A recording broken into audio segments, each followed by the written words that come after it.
My name is Lion, and I am 59 years old. Now I'm sitting in my house, drinking strong coffee and looking out the window. Tomorrow I will wake up, get out of bed as usual, make myself breakfast, and open my laptop to check my work emails. In a month, maybe I'll go south for a little change of scenery. In a year, if I want, I'll buy a new house, closer to the ocean. I have money, I have a career, I have stability. But damn it, there is no happiness. I could say that life turned out well. Good education, successful career as an engineer, stable income. When I was young, I worked tirelessly, made plans, and strived for a better future. Achieved goals. I always knew what I wanted. I was sure that there should be a woman next to me who would become my other half, with whom I would live a long, happy life. It seemed to me that I had found her. But now, sitting here, in the silence of my own home, I understand. Everything I believed in has collapsed. My love, my marriage, my hopes, they all turned into ruins. And if someone had told me many years ago that I would find myself in such a situation, I would not have believed it. But once upon a time, everything was different. I was born in a small town in the Midwest into a family steeped in traditional values and hard work. My father, George, was an engineer and worked for the same company his entire life, designing bridges and infrastructure projects. He was a man of strict rules, but fair, and from childhood he instilled in me a love of work, responsibility, and order. My mother, Margaret, worked as a nurse at a local hospital and saw other people's pain every day, so she always tried to surround me with care, making our home a place of comfort and peace. She taught me that the most important thing in life is family, supporting each other, and the ability to appreciate simple things. Our house was old but cozy, with a large backyard where I spent countless hours building imaginary forts, running with friends, and exploring the world. We had a small garden in which my mother grew flowers and vegetables, and my father helped me make wooden toys and construct simple mechanisms. Life flowed smoothly, there was no room for drama or shock, but this was precisely what created a feeling of security and stability, which I then took for granted, without even thinking about how important it was. My childhood passed in the world of numbers, diagrams, and drawings. My father often brought home work documents, and it was interesting for me to look at them, although at the time I understood little. Over time, I began to ask questions, and then draw something myself, at first just lines, then simple designs. I saw something magical in this, the ability to create things that could change the world. Sometimes my father allowed me to come to his work, and I watched with admiration as he interacted with his colleagues, as they built complex projects that then turned into bridges, roads, and buildings. This inspired me and strengthened my desire to follow in his footsteps. At school, I was not the star of the class, but I studied well. I was especially good at exact sciences, and my teachers predicted a career in the technical field. However, I also loved literature and history because through books you could immerse yourself in other worlds and learn stories that opened up new horizons. In high school, I finally realized that I wanted to become an engineer, but at the same time I tried to develop comprehensively, reading books, participating in scientific competitions, and even trying myself in sports. I liked solving complex problems, looking for answers where others saw only a dead end, and I found special pleasure in this. Youth was filled with hopes and ambitions. I dreamed of a big future. I wanted to go to a big city, make a career, and achieve success. I saw myself as a person who could build something meaningful, leave his mark on this world. I believed that life would follow a clearly planned route, that if you walked along it confidently, then no surprises could lead you astray. I had a clear plan in my head: graduate from university, find a prestigious job, build a family, and live the way my parents dreamed of in love, respect, and work. But then I didn't know that life doesn't like to follow plans. And the older I got, the more I realized that reality does not always correspond to expectations. However, it was this path that made me who I became. I remember that day as clearly as if it were yesterday. I was 23 years old. I was just starting my career, full of ambitions and plans for the future. But I couldn't even imagine how one meeting could turn everything upside down. It was a spring evening party in honor of my friend's birthday. I walked into a noisy living room filled with laughing people and just wanted to take a little break from everyday work, enjoy the frivolity of the holiday, and maybe drink a glass of good wine. The minute I noticed her, the world around me went dark. She stood by the window, tilting her head back slightly and smiling at someone I didn't know. The sunlight had not yet completely disappeared, and its last rays fell on her hair, giving it a soft golden hue.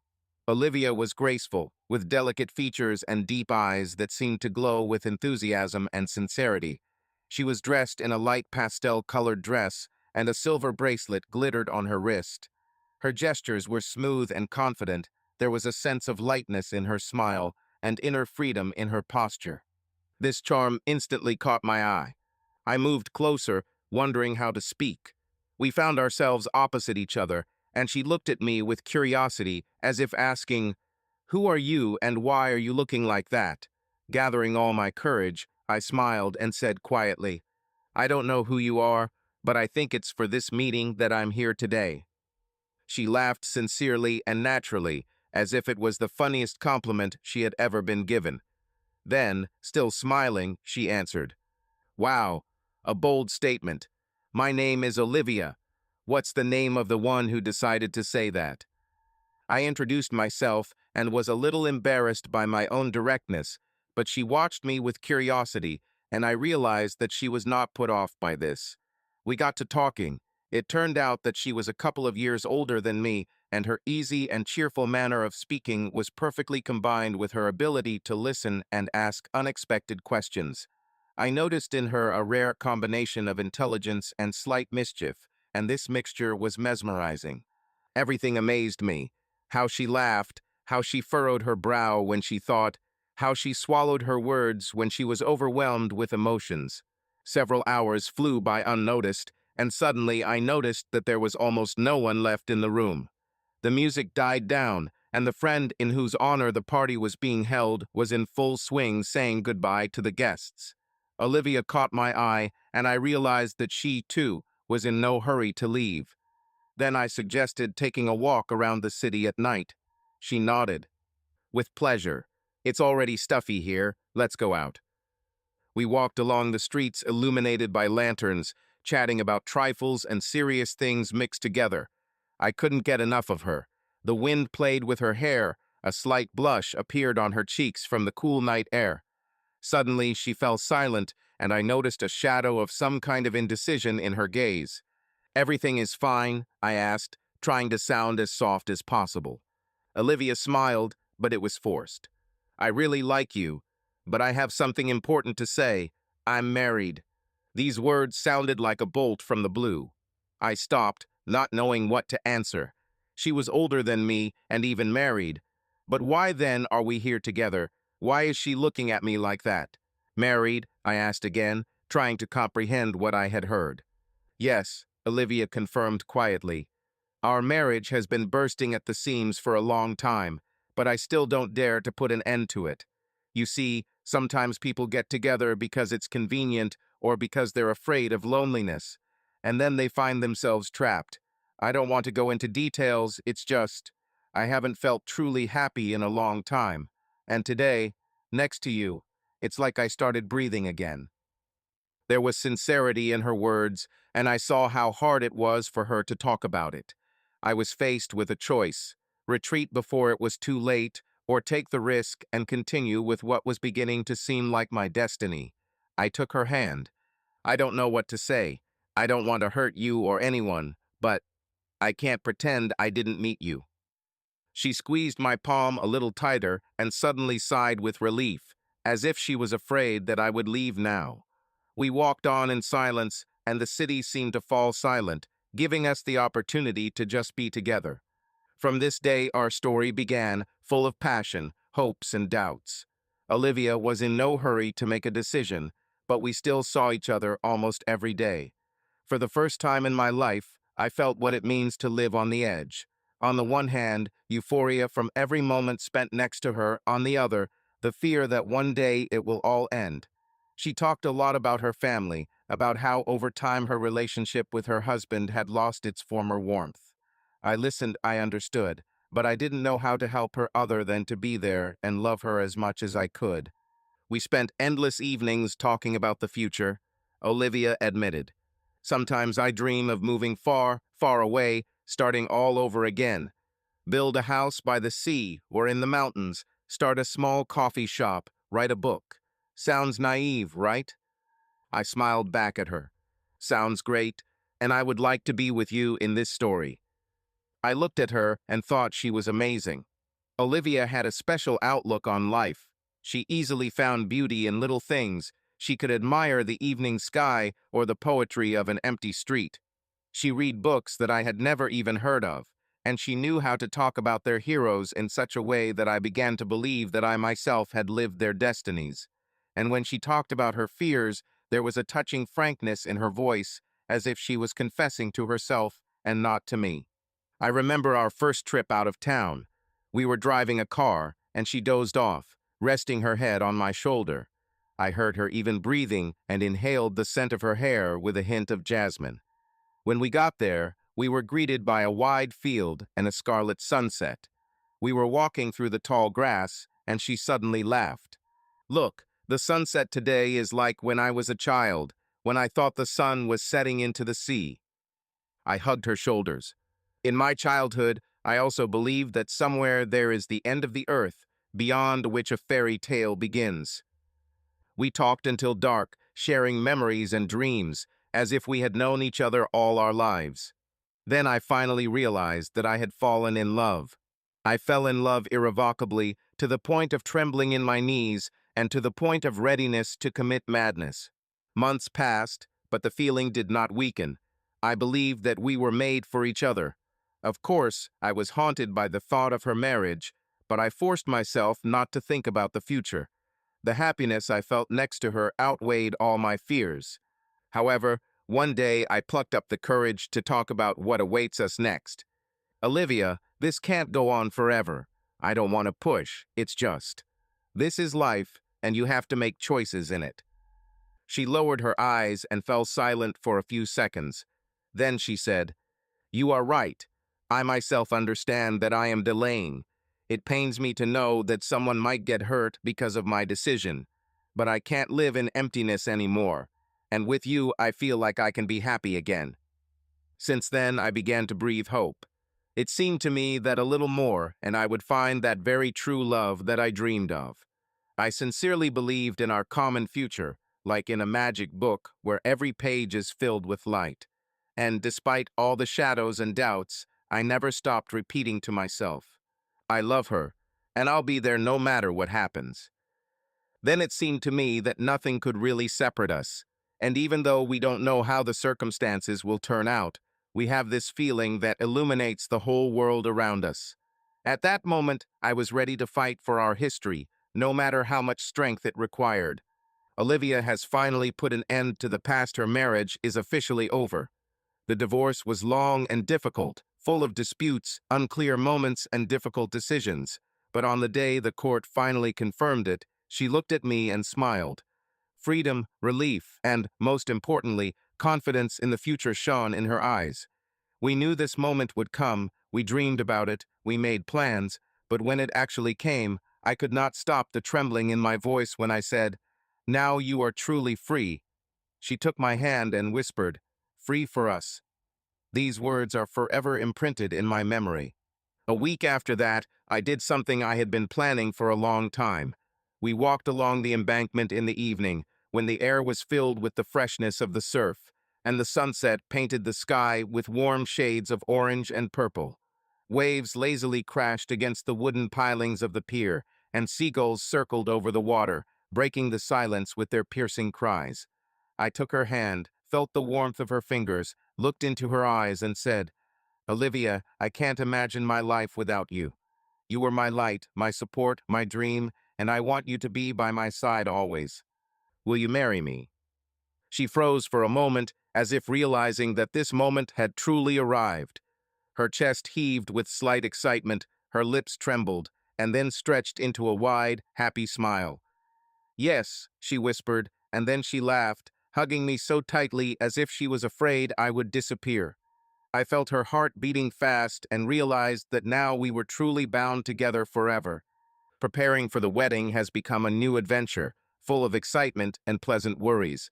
Olivia wanted it to be simple but tasteful, and I wanted it to be an unforgettable day for her. We chose a small outdoor ceremony among friends and family in a cozy garden where the rose bushes exuded a sweet aroma and a slight anticipation of happiness was in the air. The day turned out to be cloudless, a light breeze played in her hair, and when she walked towards me in a snow-white dress, with a slight shade of peach silk, I knew that I had never seen anything more beautiful. At that moment, the whole world ceased to exist. Only she and I remained, two people who finally found each other. When we exchanged vows, I promised her to always be there for her, to protect, to love, and to never give her a reason to doubt me. I spoke sincerely, without a doubt, realizing that now we are not just loved ones, but partners, two people who will have to go through all the trials of life together. She looked at me with such warmth that I realized, this is what I have been waiting for all my life. Her voice trembled with emotion as she uttered words that contained so much love, so much faith in us. The kiss that sealed our union was the beginning of a new chapter, a chapter in which there was no place for loneliness, doubts, and fears. We danced to music that sounded only to us, swaying smoothly to the beat of the melody, getting lost in each other. Friends raised toasts, laughed, and wished us a long and happy life.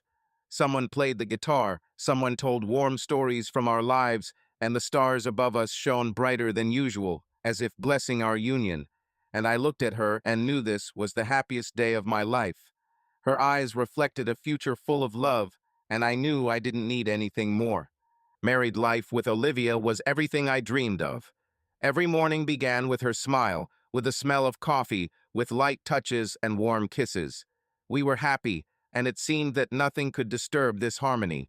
Olivia was not only my wife, but also my best friend, with whom I could laugh until I cried, dream about the future, and discuss everything in the world. We could sit cuddling on the couch for hours, watch old movies, argue about tastes, and then make peace in the heat of passion. There was always laughter in our house, and that was the most valuable thing. A year after the wedding, Olivia told me that she was expecting a child. This moment remained forever in my memory, her shining eyes, the slight excitement in her voice, how she put my hand on her stomach and whispered, "We will soon become parents." I felt a surge of happiness that I had never experienced before. At that second, I realized that our family would become even stronger, and that now we would have something more than just love, we would have a new life, our continuation. Olivia's pregnancy was a special time for us. I took care of her, surrounded her with attention, and fulfilled all her whims, even when at night I had to go for strawberries or roasted nuts. We read books together about raising children, chose a name, and imagined what our daughter would be like. We were looking forward to her appearance, preparing the nursery, arguing about which color would be more suitable, soft blue or soft cream. In the end, Olivia insisted on warm pastel colors, and I couldn't agree more because she always knew how to create coziness. When Emma was born, I first understood what boundless love means. Holding this tiny creature in my hands, seeing her tiny fingers, hearing her first cry, it was a miracle that cannot be described in words. I looked at Olivia, exhausted but happy, and realized that we now have the most valuable thing, our family. We looked at Emma and couldn't believe that we had created such a small, perfect life. Our intimate life with Olivia was as harmonious and natural as everything that happened between us. We have always been able to feel each other, capture each other's moods and desires, talk about what we like, what we want to try. It was not just a physical attraction, but a special intimacy where we could be sincere and vulnerable. Sometimes the nights became for us a time of frank conversations and experiments, and sometimes we fell asleep, hugging each other, without having time to think through the evening's fantasies to the end. Everything we did was imbued with tenderness and the desire to bring joy to each other. I remember Olivia once joked, "You know, we're probably the best lovers on our block." In our quarter, I retorted, feigning indignation. I would say, "Throughout the city." She burst out laughing, clinging to me, and a familiar light flashed in her eyes. This laughter, Her lightness and carelessness, all this only fueled my desire. Olivia loved to create a special atmosphere. She would light candles or turn on soft music. We would open a bottle of wine, sit on the floor in the living room, and, laughing, discuss our fantasies. Sometimes, when Emma was visiting her grandmother, we had real romantic evenings. We cooked dinner together, watched movies, and then the whole night belonged only to us. "How many candles do you think I will light today?" Olivia asked with a sly smile when I entered the bedroom. "At least one. I want to see you," I joked in response, approaching her to hug her. At such moments, our kisses became deeper and our touches became more insistent. We weren't shy about complimenting each other, describing how we felt and what turned us on. And this honest, open communication made our sex life even brighter. Sometimes everything happened spontaneously. For example, when I returned from a long day at work, tired, but as soon as I heard the familiar quiet music, saw Olivia looking at me, everything else ceased to exist. We could start kissing right in the hallway, forgetting about dinner, about the phone that was ringing somewhere in the bag, and about endless things to do. These minutes seemed weightless. They belonged only to the two of us. "I like it so much that we never get tired of each other," she said, wrapping herself in a blanket after a passionate night. "And it will always be like this," I answered, hugging her to me. "You are my inspiration." With the birth of Emma, we rearranged our rhythm of life, but the desire to be close did not disappear. We just learned to look for the right moments and cherish them. While my daughter was very little, we, of course, were tired, but even in this, there was some kind of special closeness. We coped with difficulties together, stood up to Emma in turns at night, supported each other. "You know," Olivia said in a quiet whisper, leaning against me, "it's amazing, but when I see how you put Emma to bed, I love you even more." And I also noticed that her maternal tenderness did not alienate us, but, on the contrary, made our connection even deeper. We knew how to appreciate the rare hours when we were alone and put all our passion into them. Sometimes it was something very simple, a warm shower together, a massage before bed, or a short correspondence during the day. "Olivia, I miss you. I can imagine how tonight Me, keep going. I can't wait." At such moments, I realized that our life had taken on a completely different scale. We were not just spouses, we became parents, but at the same time, we managed to maintain the ease and excitement in the relationship.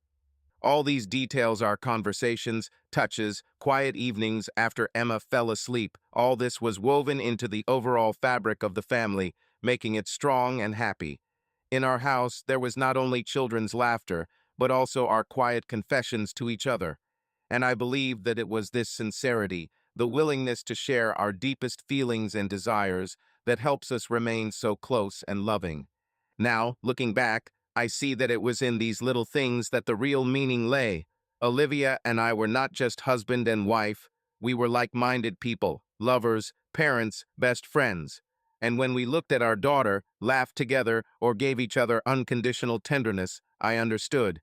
You don't get tired of such happiness, it's impossible to refuse it. It penetrated deeply into our lives and made it unimaginably beautiful. The years passed, and our life flowed in a happy rhythm. Morning breakfasts with the whole family, walks in the park, trips to the lake, birthdays, Christmas with the smell of cinnamon and tangerines, children's laughter sounding in the house. All this seemed part of an ideal picture in which there was no place for doubts or worries. Emma grew up inquisitive, cheerful, as bright as her mother, with the same smile and lively, sparkling eyes. I looked at both of them and realized that I didn't need anything more. I was sure that our union was indestructible, that we had the strongest family that nothing could destroy. I did not immediately notice the changes in Olivia because I was too immersed in work, in everyday worries, in the joy of communicating with Emma, who became more and more inquisitive every day, asking thousands of questions, demanding my attention and involving me in her games. But one day I suddenly realized that my wife had become different subtly, almost imperceptibly. But if you put all the small details together, the picture turned out to be alarming, even frightening. She stayed late at work more and more often, explaining that it was due to workloads, urgent projects, the need to help a colleague who was threatened with a reprimand. but at the same time her voice sounded strained and her gaze wandered when I asked why she had to stay late so often, and whether she spent too much time outside the home. Sometimes she said that she was tired and just wanted to be in silence, without answering questions, without explaining anything unnecessary. But the more she did this, the more I felt that something was happening. Olivia worked in an advertising agency, promoting large brands, and her work always required involvement, attention to detail, and constant contact with clients. But this had not previously interfered with our family life. She could sit late into the night finishing a project, but she always found time for us, and now everything has changed. Work meetings became more and more frequent, calls came even late in the evening, and sometimes she even preferred to talk on the phone in another room, which she had never done before. I tried to justify it by saying that her field was extremely competitive, that projects took time, that she was just trying to stay on top, but every day my anxiety grew. Previously, on weekends, the whole family would go to the park, have picnics, ride bicycles, or just wander the streets, looking into small, cozy cafes. But now Olivia increasingly said that she was tired, that she wanted to lie down with a book, watch a series, or just be alone, and I tried not to attach importance to this, convincing myself that perhaps she really needed time for herself, that she could be understood, because every person needs personal space. But at the same time, I felt like between an invisible wall grows between us, how it becomes alien, although just recently it was so close, understandable, dear. It seemed that even when we were close, there was an invisible distance between us, as if we were slowly but inevitably drifting in different directions, and despite all my efforts, I could not find a way to close the gap. She began to go out more often with her friends, although she previously preferred to spend evenings at home or with her family. And even when she said that she was going to a meeting with Lauren, her old friend, I felt some strange anxiety because these meetings suddenly began to happen too regularly.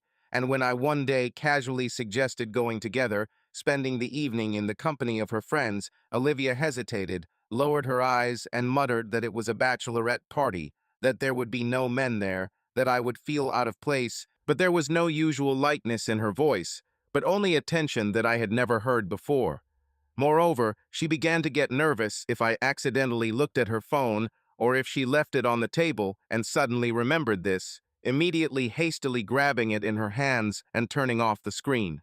I began to notice that she became more irritable. She was annoyed when I asked questions, when I was interested in how her day was, what was new at work, when I tried to talk to her about plans for the weekend, and I could not understand what the reason was, because before she always told me about everything, shared her experiences, consulted, and now her answers became short, dry, as if she was performing some kind of duty and not talking with a loved one whom she had previously trusted without looking back. In the evenings, she either sat down with the phone, immersed in endless correspondence, or went to bed earlier than usual, complaining of fatigue, and I tried to convince myself that this was just a temporary period, that all couples go through such moments, that I was too suspicious, but something inside me was already beginning to insistently whisper that I was not mistaken, that something was happening that I did not understand yet, but that would definitely become clear sooner or later. Every morning I woke up with the hope that everything would be the same as before, but every day I realized that we might no longer have the same. I've known for a long time that Olivia has a best friend, Lauren, but I never paid much attention to it. They've been friends since college, they've been through a lot of life, they've supported each other through tough times, and I've always thought that Lauren is just an important part of her life, her past, that Olivia doesn't want to forget.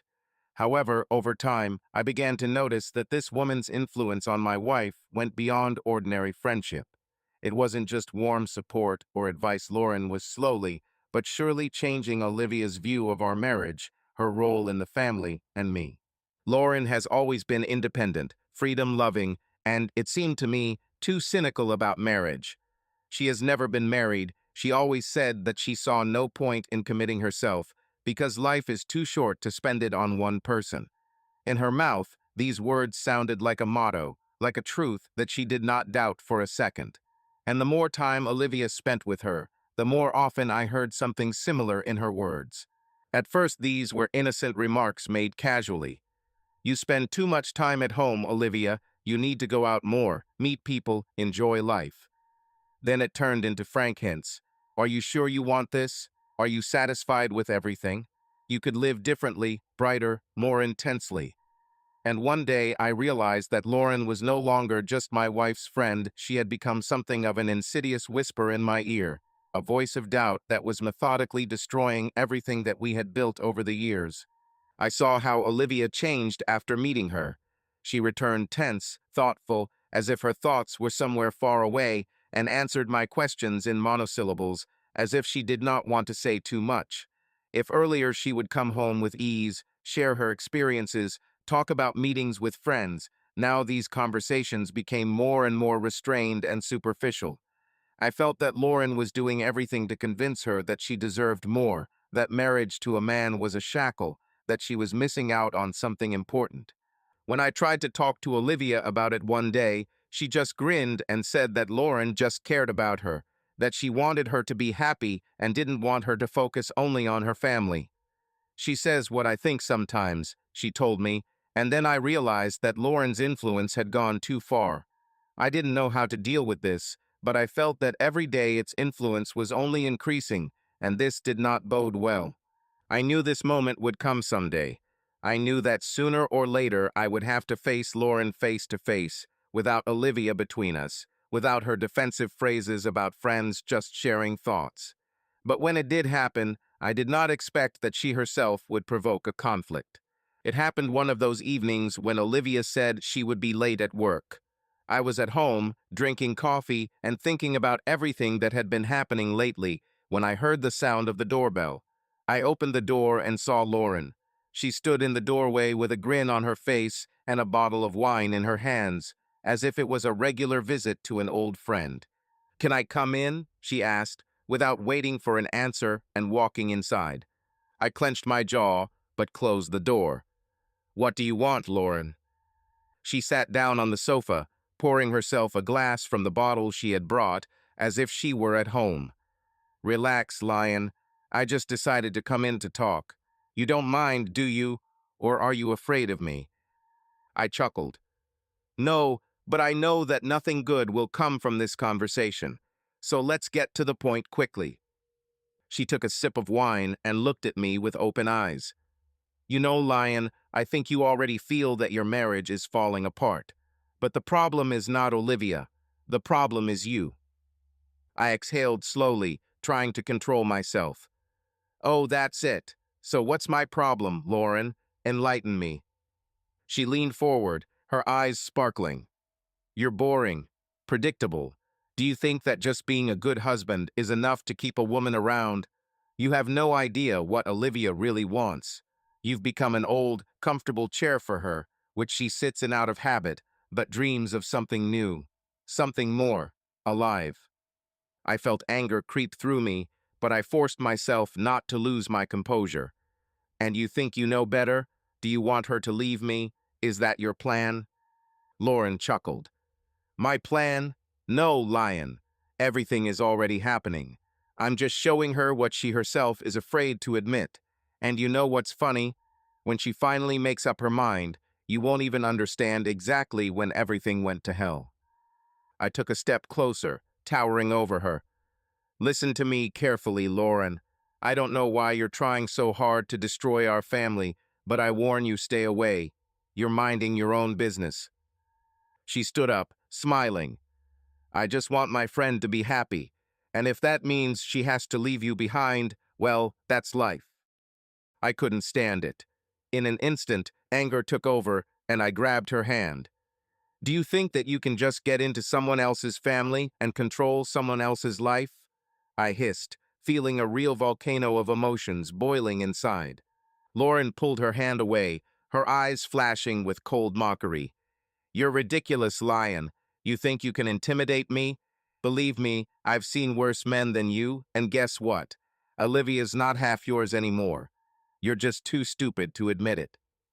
I felt my fingers curl into fists, but I knew that if I allowed myself to give in to my anger, I would only make her stronger. I took a deep breath and said, "Get out of my house, now." Lauren shrugged, took one last sip of wine, and slowly walked towards the exit. You can fight, Lion, but you've already lost. Just accept it. I watched her leave, clenching my fists. This conversation only confirmed my worst fears. Lauren wasn't just poisoning Olivia's mind, she was enjoying it. This means that a real war awaited me ahead. I couldn't remain silent any longer.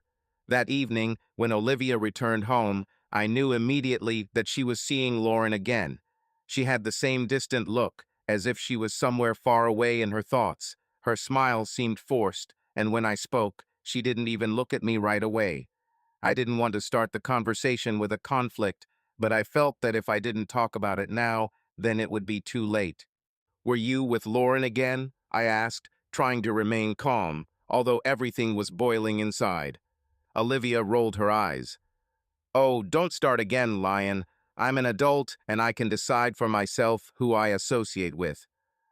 You understand that she's turning you against me, right?" I took a step closer, hoping to catch her gaze, but she turned away.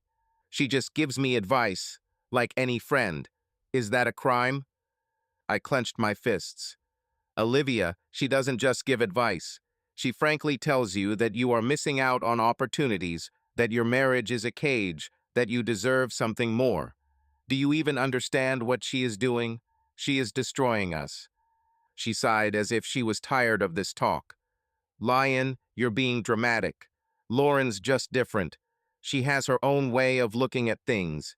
She sees the world differently, and sometimes it's good for me to hear her opinion. That doesn't mean I'm going to give up everything." I shook my head. "She's changing you, Olivia. I can see it. You're different.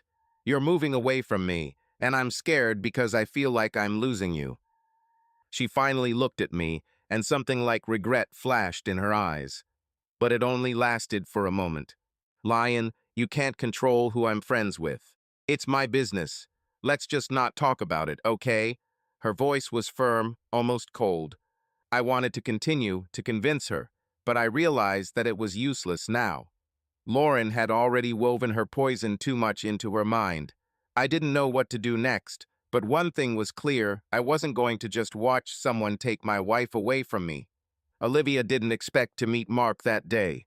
She was in a hurry to leave the office, planning to quickly drink coffee before the next meeting, and here he stood in front of her, her ex-husband, just as confident in himself, with the same easy grin that once drove her crazy. He has not changed, still the same penetrating gaze, expensive suit, manners of a man accustomed to getting what he wants. "Olivia," he said, tilting his head slightly in greeting, as if they hadn't seen each other in years and had just run into each other after work. She froze, internally shrinking from surprise. "Mark, what are you doing here?" He chuckled and shrugged. "I work in this area. You too? What a coincidence. Or maybe fate." She snorted, but something inside her trembled. They really haven't seen each other for a long time. She remembered their past relationship as something distant, left in the past, but here he stood in front of her alive, real, attractive. "How are you?" he asked, as if by chance. "How is your life? Are you happy?" She tensed. She didn't like the way he looked at her, as if he could see through her smile, as if he knew more than he should. "Yes, of course. Everything is fine. I have a wonderful family. Husband, daughter." Mark leaned a little closer, his voice becoming softer. "You know, sometimes I think we could be in each other's shoes. I was a fool when I let you go, and I think you think about it sometimes too." Olivia felt her heart beat faster. "Mark." He interrupted her, raising his hand as if begging her to let him finish. "I don't want to interfere in your life. Just, if you ever feel like you're missing something, like you made a mistake by choosing the wrong person, just know that I'm always here." She didn't know what to answer. Her mind told her that all this was manipulation, a game that Mark always knew how to play flawlessly. But deep down, she felt a strange excitement, memories of what they were, what they could become. Meeting Mark was not an accident, at least for him. After their first conversation, he did not disappear, did not leave her alone, but, on the contrary, began to appear more and more often. Olivia couldn't say she was expecting it, but every time he was around, a strange, uninvited excitement rose inside her. "You again?" she asked one day when he approached her in the cafe where she usually took her morning latte before work. Mark smiled, sat down opposite him, and casually shrugged his shoulders. "Isn't it possible to accidentally run into an old friend?" His voice was light, but his gaze was intent, confident, as if he already knew the answer to her thoughts. She pretended not to notice how her hand trembled as she brought the cup to her mouth. "What do you want, Mark?" He leaned closer. "I want you, Olivia. I want back what we lost." She wanted to laugh, to tell him that this was nonsense, that everything was in the past, but the words got stuck in her throat. He was so confident. The same charisma, the same assertiveness, the same magnetism that he possessed when they were together. He had never known refusal, and apparently, he was not going to start now. "You're married, I know," he continued, studying her face. "But can you honestly say that you are happy? True happiness does not exist without passion, without emotions. Can you say that with him you feel the same as you felt with me?" Olivia tensed. "It's not fair. It's stupid, Mark." He smiled and leaned even closer. "No, Olivia, it's true, and we both know it." She stood up abruptly, almost knocking over the chair, but he remained sitting, watching her with the same predatory calm. "You're playing a dangerous game, Mark." "And you still remember the rules," he replied, and there was the confidence of a winner in his voice. Olivia left the cafe, but a storm was raging inside her. She shouldn't have allowed these meetings to continue. She shouldn't have felt what she felt. But Mark had no intention of leaving, and now she knew that for sure. Mark knew that his charm and confidence alone might not be enough to break Olivia's established life. He needed help, someone who could subtly influence her decisions, push her to the idea that her marriage was something fading, devoid of passion and real emotions. And this person was already there, Lauren, the friend who always inspired Olivia that she deserved more. The meeting between them took place in a small bar, where unobtrusive music was playing and the lighting was dim. Mark arrived first, ordered whiskey, and waited calmly. Lauren appeared soon, confident, with a slight smile on her lips, as if she already knew what the conversation would be about. "Did you want to talk?" she asked, sitting down opposite and placing a glass of wine in front of her. Mark smiled slightly. "Yes, I think we have a common interest." Lauren cocked her head to the side, looking at him curiously. "Interesting. And what can we want equally?" He took a small sip of whiskey, then leaned closer. "You have been telling Olivia for a long time that her life could be brighter, that she is stuck in a routine, that she deserves better. I suggest you take the next step, help her finally realize this." Lauren grinned. "You want me to convince her to cheat on her husband?" Mark paused, then nodded. "I want her to understand that her heart does not belong to Lion. For her to allow herself to feel what she once felt for me. You yourself think that she needs a new start, don't you?" Lauren studied his face silently, then took a sip of wine. "What's in it for me?" Mark smiled. "You get pleasure when you see how she takes steps towards freedom, and I am ready to make this step inevitable." Lauren tapped her fingers on the table thoughtfully. "Let's just say I'm not against a little change in her life. But it has to look natural. You can't just force her to go to you. It has to be her own decision." Mark leaned closer. "That's why I need you. You know her weaknesses, her dreams, her doubts. You can push her in the right direction." Lauren grinned and raised her glass. "Okay, let's see what we can do. But if everything goes wrong, I have nothing to do with it." Mark smiled, raising his glass in response. "Consider us a deal." And from that moment on, everything went in the direction he wanted. Lauren never acted head-on. She knew that Olivia was not the kind of woman who would succumb to an instant impulse or sudden pressure. Everything had to look natural, as if it were her own idea, her own desire. Therefore, when they met in a cafe, Lauren pretended that this meeting was just a friendly conversation. "You haven't relaxed in so long," Lauren noted, leaning closer to her friend. Remember how we used to go to clubs and dance until the morning? Don't you want to feel that lightness again? Olivia shook her head, taking a sip of her coffee. Lauren, I have a family, I have a job. It was a long time ago, in another life. So what? Is family a death sentence? Can't you afford a little fun? It's just one evening, we'll just dance, have a cocktail, laugh. I promise, nothing like that. Olivia thought about it. The idea really sounded innocent. One evening, just a bachelorette party. Lauren saw the doubt in her eyes and immediately developed an idea. Besides, I know a great place, a cozy club without a crowd of teenagers, stylish atmosphere, cool music. You won't regret it. Olivia rolled her eyes but smiled.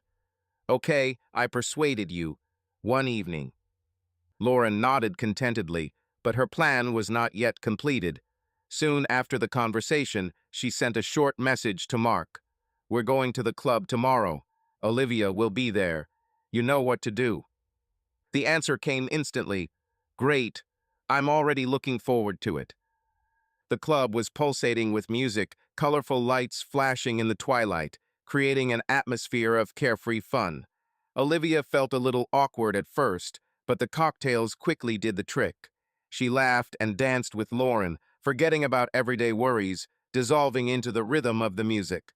Lauren did not leave her unattended. She deftly directed her mood, not giving Olivia a reason to think about something serious. And then, as if by chance, Mark appeared. He was relaxed, confident, with that same smile that once took her breath away. What a meeting! Mark winked at Lauren, as if expressing gratitude for her participation in this evening. We decided to reminisce a little about our youth, Lauren replied playfully, handing him a glass of whiskey. Olivia swayed slightly, feeling the alcohol warm up her body, and Mark leaned closer, whispering compliments that made her laugh and blush at the same time. Lauren played along, noting how perfect she and Mark looked together. You look amazing today. Mark ran his fingers over her wrist, making her heart beat faster. Let's just forget about everything and enjoy this evening. Lauren smiled, feeling the moment had come. Girls shouldn't drink alone. She ordered another round of cocktails, and Olivia didn't even notice that she was starting to lose control. After a while, Lauren stood up from the table, as if accidentally leaving them alone. Mark did not miss the chance. He leaned closer, his lips almost touching her ear. Shall we get out of here and continue the evening without anyone else? Olivia hesitated for a moment, but the alcohol, the atmosphere, and the very idea of forgetting about everything did their job. She nodded. They left the club, and Mark already knew where to go. The hotel was nearby, a luxurious room with panoramic views of the city. Olivia felt something ignite in her that she had not experienced for a long time, that same forgotten desire, lost in routine. Mark slowly took off her coat, his hands slid over her shoulders, his hot breath touched her neck. You know you wanted this, he whispered, and she couldn't say no. Mark's hot breath burned her neck. His hands confidently slid over her body, making her forget about everything. Olivia did not resist, on the contrary, she was overcome by a wave of desire that she had suppressed for so long. Her moral principles, oaths, promises, everything dissolved in this moment. He pinned her to the bed, holding her wrists tightly. You've lived by the rules for so long, Olivia. His voice was low, mocking. But tell me honestly, isn't everything different with him? You only feel alive when I'm around. She closed her eyes, pushing away the inner voice that reminded her of who she was and who she should be. Mark. He interrupted her by squeezing her thigh roughly. Your husband is a pathetic loser. He can't give you anything. He made you boring, gray, and imprisoned you in his worthless life. And you were created for passion, for real emotions. Isn't that right? Olivia didn't answer, but inside herself, she already knew the answer. She felt something new: freedom, relaxedness, something she had not experienced for years. She allowed herself to enjoy the moment without regrets, without remorse. Her body moved in time with his movements, their moans merging together. Every word Mark inflamed her more and more, breaking the last barriers inside. You know you made the right choice, Olivia. You're finally no longer his thing. You're mine now. And at that moment, she really believed it. Olivia sat opposite Lauren in the cafe, twirling a cup of cold coffee in her hands. Emotions were raging inside her, but she still could not find the words to start this conversation. Lauren, as if knowing what would be discussed, watched her with a slight, almost mocking smile. Well, Lauren finally said, tilting her head to the side, you didn't just call me? Olivia took a deep breath and, without looking up, said quietly, I, I was with Mark. That night after the club. Lauren raised an eyebrow slightly, but there was no surprise or condemnation on her face. More like satisfaction. And how is it? Olivia smiled nervously and shook her head. I don't know. It was. It was amazing, but now I don't understand what's wrong with me. I love Lion. Lauren grinned. Olivia, honey, stop being driven. You just allowed yourself to feel life. You yourself said that you miss emotions, passion. So what's the problem? Olivia looked at her, eyes full of doubt. But this is cheating, Lauren. No matter how I try to justify it, this is cheating. I'm deceiving Lion. Lauren rolled her eyes and took a sip of her coffee. Listen, betrayal is if you want to leave, destroy your family, and you just took what you lacked. Do you feel guilty? Olivia thought for a moment and then said quietly, no, I want to do it again. Lauren smiled with satisfaction. See, you just finally took what's yours. Lion's good, but he doesn't give you what Mark gives. So why choose when you can have the best of both worlds? Olivia exhaled deeply, as if a weight had been lifted from her shoulders. For the first time, she allowed herself to think that maybe Lauren was right. She did not intend to leave her husband, but she could not refuse these new sensations. And now she no longer tried to convince herself of this. I felt for a long time that something was wrong. At first, these were little things. Olivia was more and more late at work. More often, she was on the phone. Her gaze became somehow distant, as if she were nearby, but in reality somewhere far away. I tried to convince myself that it was just fatigue, that it was temporary, that everything would get better. But every day it only got worse. That evening she said she would spend time with Lauren. An ordinary meeting of friends, nothing special. Don't wait for me, I'll go to bed late, she said, giving me a quick peck on the cheek before leaving. I nodded, forcing myself not to think too much, but something pierced me inside. I didn't know why I was anxious this time. After a couple of hours, I decided to call Lauren. Just ask how they are doing there. She didn't answer the call, but when I sent a message, I almost immediately received a response. Oh, Lion finally decided to check. Yes, she is with me. Everything is fine. We are having a great time. I reread her words 10 times. Lauren had always treated me with mild hostility, but there was something else in her message, some challenge, something mocking. Why did she write that? Why had she never spoken in such a tone before? The feeling of anxiety grew. I got into the car and drove to the center, not knowing why. Maybe just to make sure everything was okay, that it was just a stupid mistake. I drove around the area several times, checking out a couple of places we had been together before. I knew I looked crazy, but I couldn't stop. The same question kept ringing in my head. Where is she? Late at night, she returned. I sat in the living room without turning on the light. She came in, not expecting me to be awake, and was startled when she noticed me. Are you awake? Her voice was even, but I detected a slight nervousness. I looked at her for a long time without blinking. How was your walk? Olivia took a couple of steps, taking off her coat. Okay, Lauren and I had a few drinks, chatted, nothing special. I nodded slowly. It's strange. When I called her, she didn't pick up, but then she wrote me. A very interesting message. It was like she was teasing me. Are you sure you were with her? She froze for a second, just for a short moment, but I noticed it. Her fingers tightened on the fabric of her coat. Her breathing became a little deeper. Lauren just loves to make fun of you, you know her, she grinned, but there was something like fear in her eyes. I continued to remain silent. She was clearly nervous, but tried to hide it. And at that moment, I realized that I was not mistaken. Something is really happening. I still hoped that this was not what I was thinking about. Hope stupid, naive, but still glimmered inside me.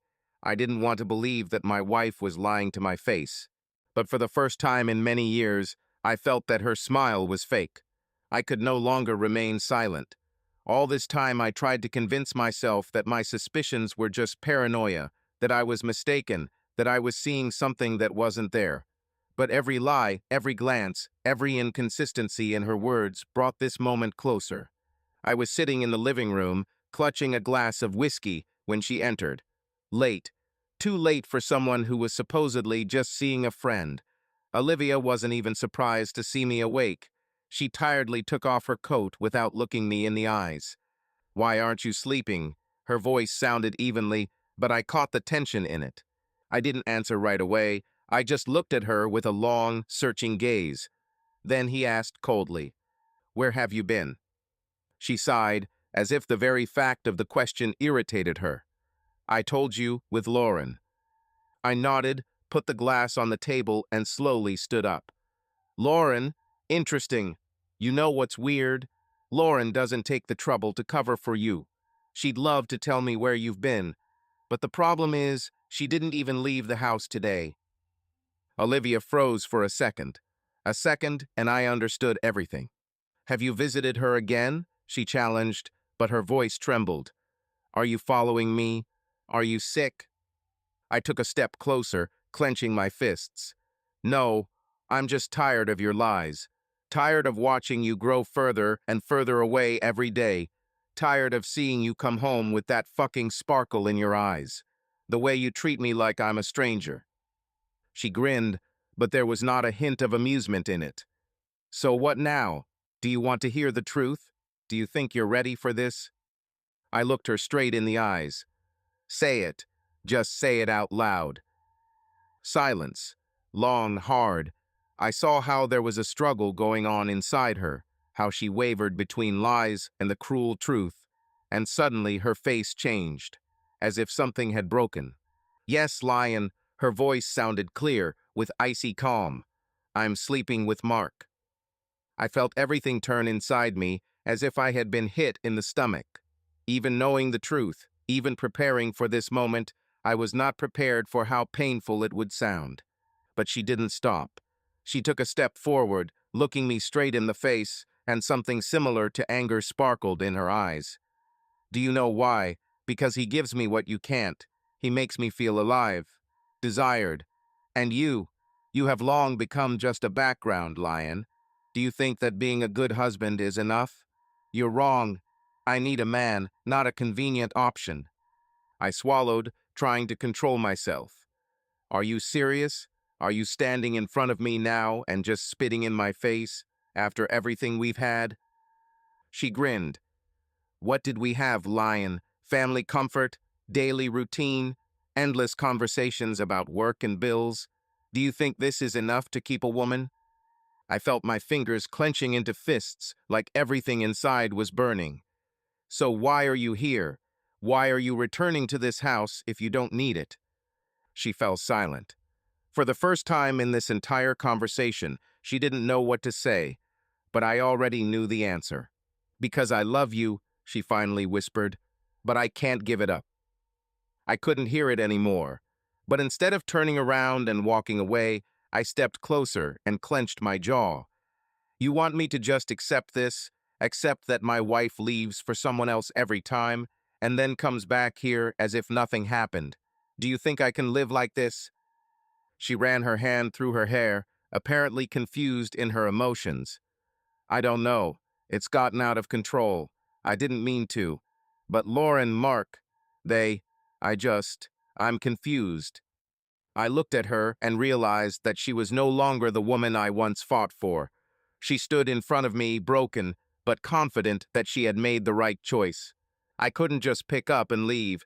I couldn't just give up everything, because in all this dirt, there were still memories, love, pain, and our daughter. But now I knew for sure this was the beginning of the end. I couldn't just leave it behind. I couldn't forget her words. I couldn't erase from my memory that moment when she admitted cheating with icy calm, when her voice, filled with some strange challenge, pierced me like a dagger, tearing all my feelings to pieces. But despite this, despite all the pain, despite the rage that rolled in waves, I still wanted her. And this desire was something dark, gloomy, something that lived in the depths of my being, making me hate myself for it, but at the same time not allowing me to retreat. When I touched her, it was not about tenderness, not about love, not about those feelings that once united us. It was about proof, about rage, about despair, about the fact that I still own her, that she belongs to me, even if her heart and her mind are no longer here, even if every time she closes her eyes, I don't know who exactly she sees in front of her, but I still continue. I still wait for the moment when the pain will subside. But she only intensifies, turning our every contact into a struggle, into a silent battle, into a duel in which no one can win. She doesn't resist, she doesn't say no, but I see a shadow in her eyes, a vague glimmer of something that I don't like. That makes me even more angry, and I grip her wrists tighter, pressing her into the mattress, trying to make her feel me, see me, realize that I'm still here, that I'm not going to disappear, that I won't let her just go away, just erase everything that was between us. But the harder I try, the more the further she moves away, the colder her lips become, the quieter her moans, and I hate it. I hate myself for continuing. I hate her for allowing all this to happen. I hate Mark. I hate Lauren. I hate this house, these walls, this smell of her skin that used to drive me crazy and now poisons me. But I can't stop because at this moment, it's the only thing that gives me a sense of control, the feeling that I still matter, that I'm not just a sidelined part of her life. After that, she turns away, pulls the blanket over herself, goes into the bathroom, stands there for a long time without leaving, and I remain lying in the dark, looking at the ceiling, listening to the sound of water, listening to her breathing, which seems to me too distant, too alien, and I understand that this is no longer us, this is no longer our life, this is no longer the story that I wrote in my head all these years, and this thought covers me completely, not letting me breathe, not allowing me to move, because perhaps I have already lost. Perhaps all that remains between us are these meaningless nights filled with anger, rage, and despair, in which there is nothing but mutual destruction. I began to notice that more and more often I found myself not wanting to talk to her. I don't want to look at her. I don't want to hear her voice. She walked around the house as if nothing had happened, but I knew that every step she took had a dull echo inside me. I could no longer be around her the way I used to be. One evening, as I sat in the kitchen, staring at my empty cup, Olivia walked in and stood in the doorway. I didn't look at her. "You won't even say a word to me?" Her voice was quiet, but there was a sense of fatigue in it. I slowly looked up, meeting her eyes, and shrugged. "What do you want to hear? That everything is okay? That I can just forget?" She took a deep breath and walked closer, leaning against the table. "I'm not asking you to forget. I want to understand what's between us now." I smiled wryly. "What could it be? You yourself decided that this is not enough." She lowered her eyes. "Lion, it hurts me when you do this to me. I'm here, I didn't leave." I clenched my jaw, holding back my irritation. "You are here, but you are not with me." She tried to take my hand, but I pulled her away. "You're avoiding me. You don't even try to fight for us," she said, desperation in her voice. I stood up, pushing back my chair. "What should I fight for, Olivia? For the man who betrayed me? For the family that is now just an illusion? I don't know how to live on, but I know for sure that I can't live like this." She stepped forward, but I was already leaving the kitchen. I didn't want to listen anymore. I didn't want to feel. I just needed to get away from her words, from her presence. I withdrew into myself, closed myself in my head, fenced myself off from everything that used to be our life. We lived in the same house, but became strangers. I couldn't decide on a divorce, yet the thought of it burned me from the inside, but staying close to her was unbearable. I didn't want to talk about it. I didn't want to take everything out. But something inside me demanded a way out, some kind of explanation, even if not for her, but for myself. So I called Eric. We sat at the bar, silently sipping beer for a long time. He knew that I wouldn't call him just like that. After all, Eric was one of the few people I could trust. "You look like crap," he finally said, setting his glass down. "What's happened?" I chuckled, shook my head, and took a sip. "Olivia, she slept with Mark, her ex-husband." Eric didn't answer right away. He just looked at me carefully. "You are sure?" "She said it herself." I ran my hand over my face, feeling the anger welling up again. "She says it was drunk. She says Lauren put pressure on her, Mark, her ex-husband too. She says she didn't want to. But that's not an excuse, right?" Eric exhaled and leaned back in his chair. "Damn, Lion, I'm sorry. What are you going to do?" I shrugged. "I don't know. I can't live with this. I can't leave either. I'm not even sure what I want." Eric nodded, as if all this was painfully familiar to him. "Look, you have every right to be angry, but I'll tell you what, you have to decide what you want, because if you just keep existing like this, it will eat you up." I looked at him. "Do you think I should forgive her?" He grinned. "I don't know if you can do this, but if you don't forgive, you will have to leave. There is no third option. You either live with it or start over. Otherwise, you will torture yourself and her." I looked into my glass for a long time, digesting his words. I didn't want to hear them, but he knew that he was right. I didn't know why we continued to sit in this bar, ordering one whiskey after another, but Eric was in no hurry to leave, and I didn't feel the strength to resist. Alcohol blurred reality, turning pain into something muffled, distant, but not disappearing. "You do understand that now you have every right to do the same." Eric leaned closer, his voice slightly hoarse from drinking. "She made her choice. You can make yours." I chuckled and shook my head. "Do you think this will help?" Eric shrugged. "What if? It definitely won't get worse." I took another sip, feeling something inside me break.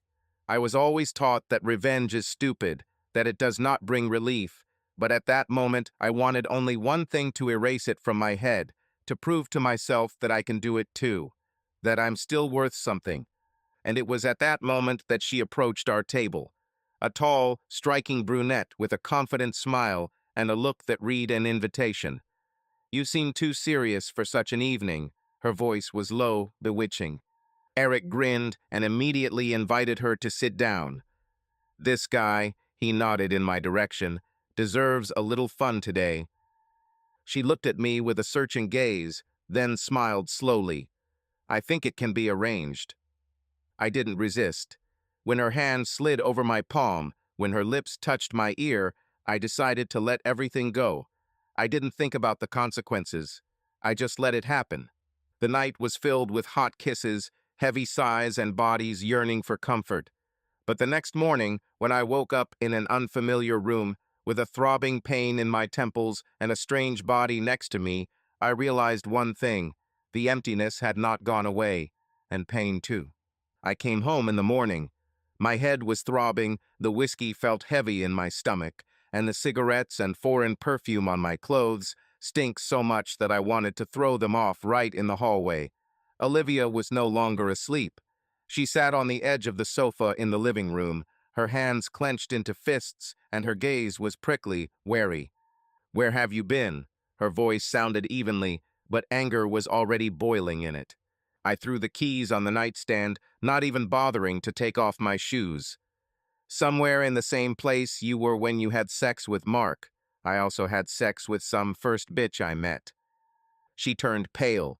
Her breathing was ragged, but I saw that she was not sorry. She was scared that I dared to do the same. "Are you serious?" Her lips trembled. "Do you think this is the way out? Just take it and pay me back in kind?" I chuckled. "Why not? You made it so easy, Olivia.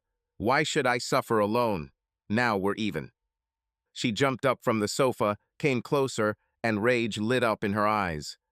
"You don't even know what you've done." I took a step forward, leaned towards her, so close that I could feel her breathing. "So you had an idea? You were also drunk. Were they pushing you too? Or maybe you just wanted to, but I didn't let you. She swung, but I grabbed her wrist and squeezed it, preventing her from hitting me. Her chest heaved with anger and shock. What, bitch? Does it hurt? Is it offensive? Are you trying to say that I acted meanly? You disgust me, she muttered through clenched teeth. I let go of her hand and straightened up. The feelings are mutual. She turned away and covered her face with her hands, but I was not going to console her. I walked past her into the bedroom, slammed the door behind me, and realized that revenge had not brought me any relief, only more hatred for her and to myself. I didn't know how long I sat in that room, staring at the ceiling. My thoughts were racing chaotically, but one thing was constant: I can no longer be near her. Everything between us is broken. It's broken to pieces, and there's no point in trying to pick up the pieces. In the kitchen, I heard her steps. Olivia didn't even try to hide her presence. She rattled cups, noisily opened the refrigerator, as if hoping that I would come out and we would start this endless circle of scandals and accusations again. But I had neither strength nor desire left. I got up, took my jacket, and, without looking at her, headed towards the exit. She managed to come up and stood at the doorway, blocking my path. "Where are you going?" There was no anger or regret in her voice, only fatigue. I looked into her eyes. "To a lawyer." She blinked, as if she did not immediately understand the meaning of what was said. Are you filing for divorce?" I nodded. "What do you think I should do? Close my eyes? Live with it? Watch you keep lying?" "Olivia, I can't." Her face contorted, and she stepped closer. "Lion, wait. Can't we at least try?" I laughed rudely, evilly. "Try? Try what? Pretend that you're not a creature, that you didn't betray me, didn't have sex with him, and then come back to me like nothing happened? Are you serious, Olivia?" She flushed, her eyes lit up with rage. "I made a mistake. I was in despair. You distanced yourself. You pushed me into this. And now you act like a saint, as if you were perfect. Do you think that your revenge is better? You are as dirty as me." I clenched my fists, feeling the anger tearing me apart from the inside. "The difference is that at least I'm not pretending. And you lie like you breathe. You're just comfortable living with me, that's all. Did you think I'd forgive? That I'd feel sorry for you? Damn, you're pathetic." She hit me on the chest with all her might, but I didn't even move. "You're a damn bastard, Lion. I hate you." I chuckled. "Great. Then that means I'm doing everything right." She was breathing heavily, her shoulders were trembling, but I saw not from pain, but from impotent anger. She couldn't accept the fact that I didn't give her a chance to make excuses. "You don't have the right to just cross me out," she screamed. I leaned towards her, glaring. "I already did." I opened the door, went out, and when it closed behind me, I felt relieved. Bitter, heavy, but a relief. Divorce was the only way out. I thought it was already over. After that fight, after the screaming, hitting, and dirty words, Olivia and I would never touch each other again. But as it turned out, hatred and passion are two sides of the same coin. She stood at the window, hugging herself with her arms, her back tense, her breathing ragged. I didn't know what else to say, and I didn't want to. Words were useless. Silence hung in the room, heavy, thick, full of unspoken emotions. "Are you still here?" She threw over her shoulder without turning around. Her voice was hoarse, there was anger in it, but underneath there was something else, hidden trembling, uncertainty, desire. I stepped closer. "Do you want me to leave?" She laughed shortly, nervously. "I don't care what you want. You're leaving, right? So why the hell are you still here?" I was silent, but stepped forward. I wanted this woman. One more step, and there was no distance left between us. I felt her warmth, the smell of leather mixed with the remnants of perfume. She stood motionless, but I saw her chest heaving and her fingers clenching into fists. "Tell me that you hate me," I whispered, touching her neck with my lips. She flinched, but did not move away. "I hate you." Her voice broke, and the next second she turned around, grabbed my shirt, pulled me towards her with such force, as if she wanted to dig into me, dissolved in this moment. We collapsed on the bed, clinging to each other with desperate greed. Her nails left scratches on my back, my fingers dug into her thighs.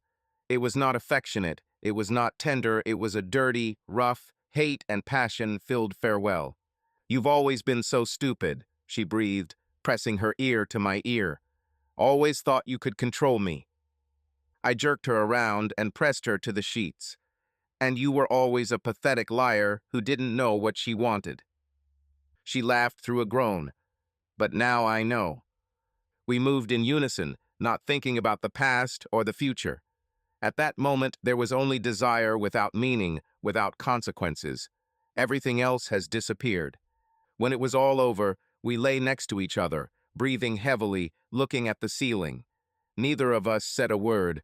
There was no regret, no consolation. We both knew it was the end. Tomorrow I'll leave. Forever. I rented a small apartment in another part of the city. It wasn't that I needed something new, I just couldn't stay in a place where every corner reminded me of her. About us. About what was once a family. Work became my salvation. I took extra shifts, stayed in the office until late at night, overloaded myself with tasks, just so as not to be alone with the silence that was eating away at me from the inside.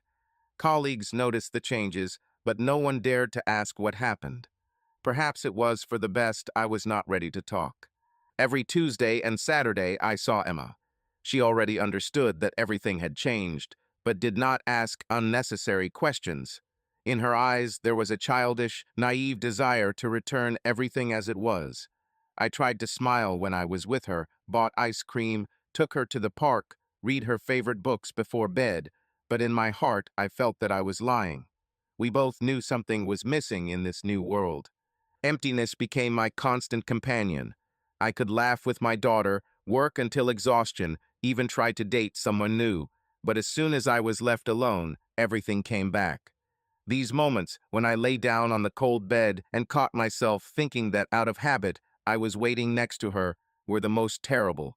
I didn't know how long it would take for it to pass. Perhaps never. I don't remember the blow. Just a buzzing in my ears, a crack of metal, as if someone was squeezing my skull in a vice, and an instant flash of light before my eyes. Everything happened too quickly to comprehend, but slowly enough that every moment was forever etched in the memory. I was driving home late at night, after another endless shift. It was drizzling outside the window, drops knocked on the windshield, turning the road into a continuous blurry canvas. I was tired, exhausted to the limit, thoughts were confused in my head, but I just wanted to get there, throw my jacket on the chair, and fall asleep. Red light. I slowed down. A second before the impact, I noticed the headlights in the mirror. Too fast, too close. Truck. The impact threw my car into the next lane. The body was twisted like a tin can, the glass shattered into small fragments. The pain did not come immediately. At first, there was a shock, deafening silence, as if someone had suddenly turned off the sound in this damn movie where I played the main role. And then a wave came sharp, burning, such that I wanted to scream, but my voice was stuck in my throat. I couldn't move. I couldn't feel my legs. The air is saturated with the smell of gasoline and blood. Screams were heard somewhere in the distance, and the wail of sirens was approaching. Through the broken glass, I saw someone running towards me, but my eyelids became too heavy. Darkness enveloped me, taking away the last thing I could hold in my consciousness, fear. My life was falling apart for the second time, but this time I couldn't even fight. Through the heavy, sticky fog of consciousness, I heard muffled voices. Somewhere nearby, monitors were beeping. The smell of antiseptic filled my nostrils, and every breath I took was a dull pain in my ribs. I tried to move, but my body didn't obey. It was like I was chained in concrete. My eyes opened with difficulty, the world swam in front of me, but I made out a white ceiling, the dim light of the lamps, and the silhouette of a nurse bending over me. "Lion?" The voice was soft, cautious. "Can you hear me?" I swallowed, my throat was dry, the words were difficult to come by. "Where am I?" "You're in the hospital. You were in a serious accident. You've had several surgeries, but you're safe now. The brain began to slowly sort out the information. Accident. Truck. Pain. I tried to raise my arm, but it was bound with bandages and enrollment 4. Only now did I realize how broken my body was. What injuries do I have? I wheezed. The nurse hesitated for a moment, then, following protocol, spoke in a calm but sympathetic voice. You have multiple fractures, 3 ribs, left leg, right arm. Spinal injury, but no critical injuries.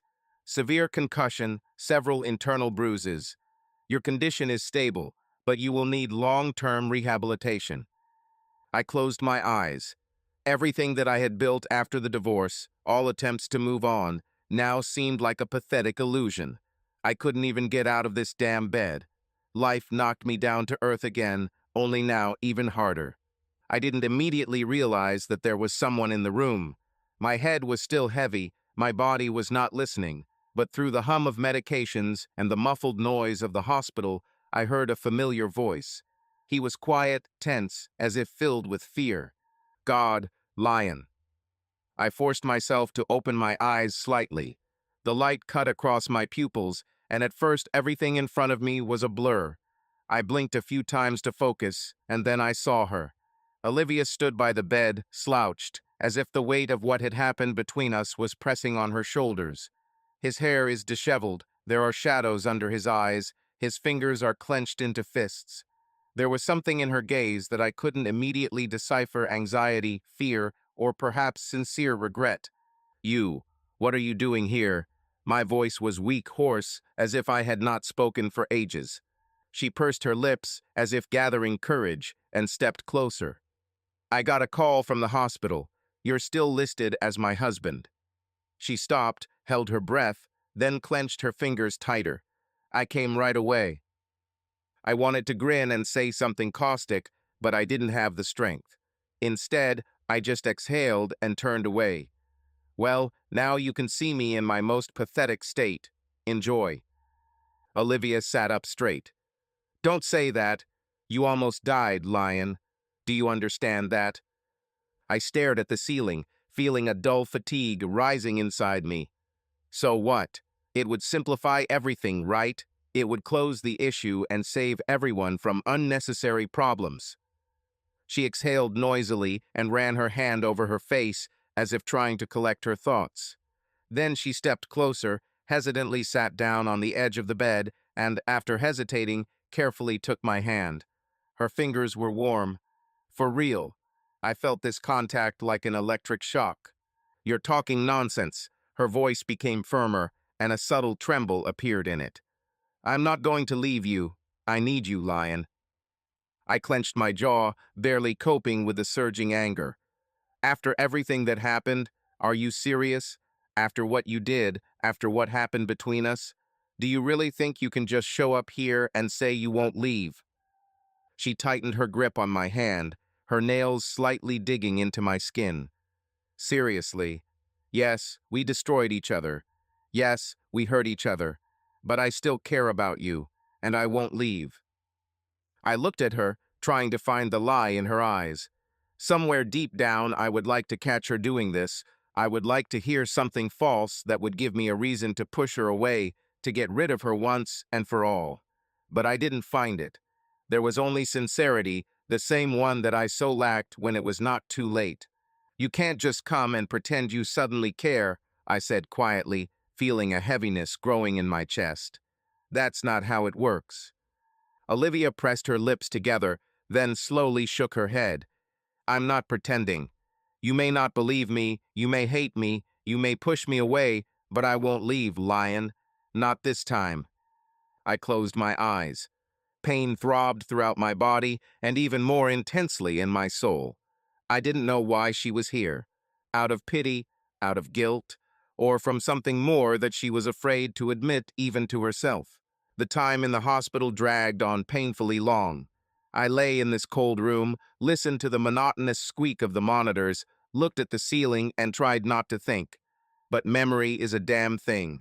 She haunted me, bringing back moments that I would like to erase, but could not. I closed my eyes and her hands appeared in front of me.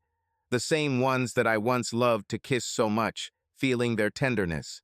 I remembered how Olivia laughed when I teased her by brushing my lips against her palm. Everything was simple then. Then we were happy. I remembered how we first rented that small apartment, which then seemed like a palace to us. We carried boxes together, fought over the arrangement of furniture, fell asleep on the mattress without having time to buy a bed. I thought then that we had a whole life ahead of us, filled with warmth and trust. I remembered her eyes the day Emma was born. She held our daughter in her arms, and in that moment I knew I loved her so much it was scary. I would give anything to capture that expression on her face forever. But then changes came, growing cracks, misunderstanding, coldness in her gaze. I wish I could blame her for everything that happened, for her lies, for her betrayal, because she trampled my love, threw away our lives like garbage. I was torn apart with anger. This woman had destroyed me, turned my life into ruins, and now she stood at my bedside pretending to care. Lie. Her whole life is one continuous lie. A woman of easy virtue who betrayed not only me, but everything we had. I hated her like I had never hated anyone. I hated her for the love I still felt, and for the fact that I could not get rid of this pain. Every day was a struggle. I hated this state, helplessness, dependence, inability to even move normally without assistance. The doctors said that the rehabilitation process would take months, that I would have to learn to walk again, get used to the pain, but the worst thing was the need to come to terms with the fact that I could not cope alone. That's why Olivia was still here. That's why I let her stay. When the doctor told me that I would need constant care, the first thing I wanted to do was refuse her help. The thought that she would drag me out of bed, help me get dressed, keep track of my medications made me shudder. I didn't want to see her every day. I didn't want to feel her care. I didn't want to let her back into my life. But I knew that there was no other way out. "I'll stay with you, Lion," she said in the same tone in which she once declared that she loved me, as if it was not a question, not a request, but a fact that I would have to come to terms with. "Do you want to atone?" I hissed, not hiding my anger. She sighed, looking down. "I just can't leave you like this. We may hate each other, but I won't be able to sleep well knowing that you're here alone, chained to the bed." I gritted my teeth. "You could stop pretending. Stop pretending to be a saint. You made your choice, Olivia. So why the hell are you interfering in my life again?" She looked at me with that same tired determination that always infuriated me about her. "I'm not pretending. I know it's hard for you, and if you want, I'll leave as soon as you can cope on your own. But until that happens, I'm here." I turned away, staring at the ceiling. I hated her. I hated myself for needing her help. But what I hated most was the fact that, despite everything that had happened, her presence brought a strange, painful relief. We lived under the same roof again. But this was not the return of the family. It was a forced truce, a temporary alliance based on necessity. But one night, when I couldn't sleep because of the pain, and she sat silently next to me, stroking my hand, I suddenly realized that for the first time in a long time, I didn't want to push her away.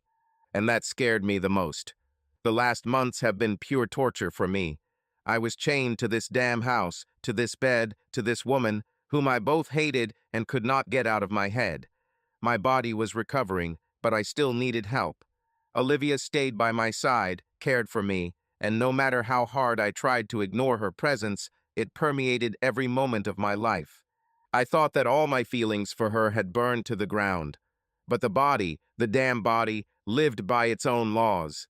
I had not touched a woman since I learned of her betrayal, and although in my head I still continued to hate her, my desire was not subject to logic. It happened at night. I couldn't sleep again, but this time the reason was different. Olivia sat nearby, quietly flipping through the pages of the book. The light from the lamp softly illuminated her face, making it almost unreal. She was close, too close. I could smell her skin, her breath, the warmth of her body, and for the first time in a long time, I didn't want to pull away. I took a deep breath, my fingers involuntarily tightening on the blanket. Something hot accumulated in my chest, an animal hunger that I had been trying to suppress for so long. Olivia noticed my tension. "Are you hurt?" Her voice was quiet, caring. I looked at her, holding my gaze longer than I should have. "No, not in that sense." She blinked, studying my face, and suddenly her eyes changed. She understood. I saw how she swallowed convulsively, how her back tensed, but she did not look away. I couldn't hold back any longer. Slowly, as if testing the boundaries of what was permitted, I extended my hand and covered her palm with mine. She didn't pull away. "Lion." Her voice trembled. "Tell me you don't want this." My voice sounded hoarse. "Tell me and I'll stop." She was silent, her lips parted slightly, her breathing became deeper. The room was too quiet, the tension between us buzzing in the air. And then she leaned towards me, her lips found mine, and everything that separated us disappeared in an instant. Olivia leaned towards me, her lips touched mine, and I stopped thinking. Everything that had been accumulating in me over the past month's anger, hatred, pain, passion exploded at that moment. I didn't know what I wanted more, to punish her or to completely take possession of her so that she belonged to me as she once did. I pulled her closer to me, my fingers dug into her back, feeling her body tense. She was panting, trembling under me, but did not move away. On the contrary, she scratched my shoulders, pulled off everything that prevented her from feeling my skin. I wanted her. In a way I never wanted. Greedy, rude, completely. We were one ball of pain and desire. I heard her moans, felt her nails digging into my back, her breathing ragged, and her body clinging to mine, as if atoning for guilt with every movement. We didn't talk. There was no room for words here, only for emotions, for the unbridled hunger that burned us from the inside. When it was over, I lay there, breathing heavily, trying to comprehend what had just happened. Olivia pressed herself against me, her hand slid over my chest, but I immediately pulled away. "What are you doing?" My voice sounded sharper than I expected. She raised her head, a clouded desire still remained in her eyes, but gradually it was replaced by misunderstanding. "Lion." I sat up abruptly, covering my face with my hands. "Damn, it was a mistake." She froze. "Error?" I turned to her, clenching my jaw. "Yes, this shouldn't have happened." Olivia straightened up, pulling the blanket over herself, her gaze hard. "Don't you think it's a little late for such conclusions?" I smiled, bitterly, evilly. "It's too late. Olivia, do you even realize what just happened? This isn't about forgiveness. This isn't about us. It's just instinct. We spent our whole lives building something, and then we destroyed it to hell. And you think one night can fix it?" She pursed her lips, and I saw her shoulders tense. "I don't think anything. But if you're going to hate me again for what just happened, then maybe you should ask yourself why you wanted that first." I turned away, not wanting to hear her words. "Just leave." She looked at me for a second or two, and then stood up silently. I didn't watch how she collected her things, how she pulled on her robe, how she cast her last glance in my direction. When the door closed behind her, I leaned back on the pillow and stared at the ceiling. I was torn apart. After that night, I couldn't find a place for myself. My thoughts were confused, my emotions were overwhelming, and I didn't know what to do with it. Everything inside me screamed that it was a mistake, that I had allowed her into my life again, that I had given myself some slack again. But at the same time, I could not ignore what I was feeling. I sat in the dark, staring into a glass of whiskey. It's a stupid habit to think that alcohol can wash away the dirt that has ingrained itself under my skin. Olivia was in the next room. She didn't try to talk to me. After what happened, after her betrayal, she understood. Her every word could become a trigger. I could leave. I could have done it a long time ago. But he didn't leave, because the hatred for her was stronger than the desire to disappear. When I was about to go out, she stood at the threshold, blocking my path. "Where are you going?" Her voice was quiet but firm. I didn't even look at her. "To hell." "Lion." I turned around so quickly that she flinched. "What do you want?" I hissed. "Do you want to hear that I forgave you? That I can look into your eyes again, knowing that you spread her legs for this bastard. She bit her lip but didn't back down. I know you hate me, and you may never forgive, but I won't leave. I grinned evilly. I don't care whether you leave or not. You have already made your choice. I was wrong. I laughed out loud, but there was nothing funny in this laughter. Wrong?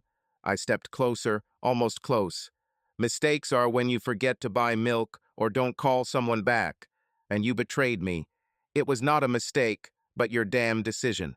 She clenched her fists, and I saw her knuckles turn white. But I'm still here.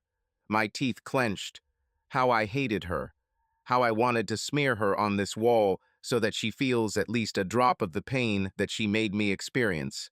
But what I hated even more was that it didn't matter long for her. I stepped forward.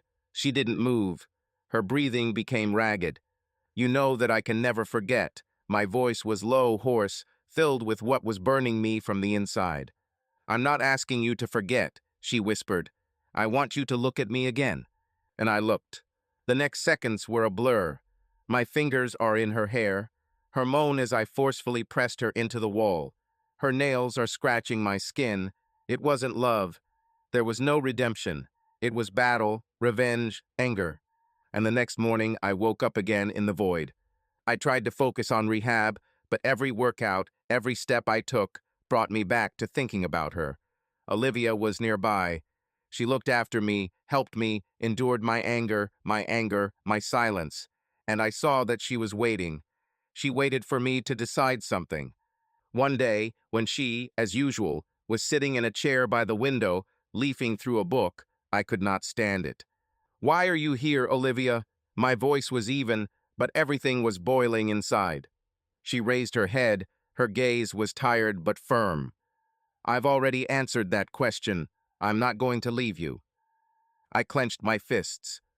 Do you understand that this doesn't change what happened? We can't just erase everything like nothing happened. She looked down, thought for a second, and then quietly said, I know, and I'm not asking you to forget. I want to try again, not because I'm afraid of loneliness, and not because I need redemption, but because, despite everything, I still love you. I felt something tremble inside. I wanted to push her words away, call it a lie, tell her she just didn't want to feel guilty. But the truth was that I loved her too. Despite the pain, despite the betrayal, despite all these months of hatred and anger, I still couldn't imagine my life without her. The next day, I called my lawyer. Cancel the divorce. When I hung up, Olivia was standing in the doorway. She didn't ask what I did. She just looked at me, and I saw hope in her eyes. It was no longer a habit. It wasn't an addiction. It was a conscious choice.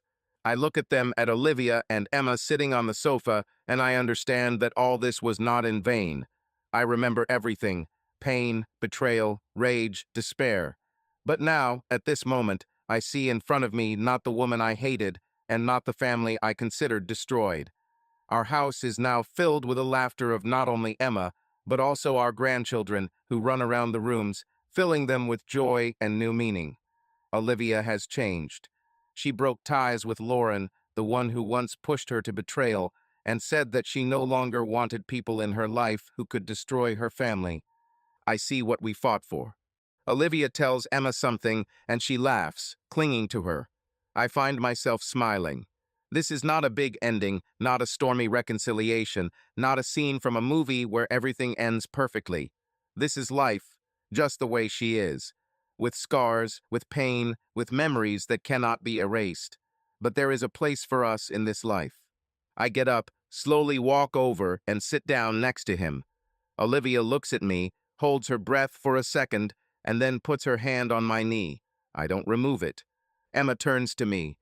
Dad, why are you so thoughtful? I smile, just thinking how lucky I am. She frowns. With what? I look at her, then at Olivia.